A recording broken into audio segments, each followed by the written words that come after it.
dois passer par le feu. Moi, je n'aime pas ce type d'évangélisation où on dit viens à Jésus et ta vie va changer. Non. Viens à Jésus, tu vas passer par le feu. Viens à Jésus et tu vas pleurer. Viens à Jésus et tu vas vivre la solitude. Viens à Jésus et tout le monde va t'abandonner. Viens à Jésus et tu vas vivre des épreuves. Soyez vrai avec les gens. Arrêtez de leur vendre du rêve qui n'est pas réel. Depuis que tu as accepté Jésus, combien de fois n'as pas tu pleuré? Et pourtant quand on t'a évangélisé, on te disait quoi? On va te donner ceci. Même les gens qui évangélisent, oh accepte Jésus et tu vas te marier. Les païens se marient. Viens, Jésus va te donner de l'argent. Les païens ont l'argent. Ils travaillent dur. Des mauvaises évangélisations, on n'a pas besoin de ça.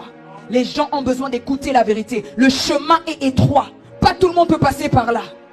C'est un chemin de souffrance. La Bible dit celui qui veut me suivre doit porter sa croix. Donc quand tu acceptes Jésus, tu dois présenter aux gens la croix.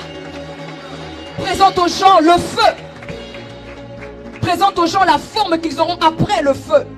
Ne dis pas aux gens tu acceptes Jésus et tout est fini. Non, lorsque tu acceptes Jésus, c'est là où tout commence. C'est là où les épreuves commencent. Et tu sais pourquoi? Parce qu'avant tu n'avais pas la marque du Saint-Esprit sur toi.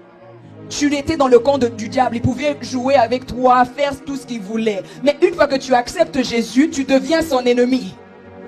Tu as la marque du Saint-Esprit. C'est tout à fait normal que tu passes de tentation en tentation, d'épreuve en épreuve. Il y a des personnes, j'ouvre une parenthèse, qui vont me dire plus je me rapproche de Dieu, plus je suis tenté. Il faut savoir une chose, je vais donner même un exemple. Écoutez, si dans ce verre, dans cette bouteille, il y a du sable et je commence à remplir d'eau, le sable qui est à l'intérieur va commencer à être visible à l'extérieur, n'est-ce pas?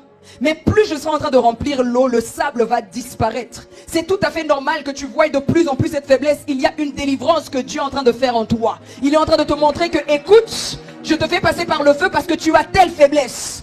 Ta faiblesse, c'est les hommes. Ta faiblesse, c'est les femmes. Ta faiblesse, c'est l'argent. Ta faiblesse, c'est l'orgueil. Et plus tu es tenté, plus tu dois mettre tes genoux sur le sol et prier. Mais à ce genre de moment, les gens abandonnent Dieu, ils fouillent, ils ont honte de Dieu. Pourquoi alors tu laves tes vêtements si elles sont sales? Mais il y a des gens qui disent, je suis beaucoup trop sale pour prier. Pourquoi le sang de Jésus a coulé? Le sang de Jésus n'a pas coulé en vain. Donc même si tu es en train de passer par le feu et tu retombes encore, reviens à Dieu. Prie et avance. Prie. Prie.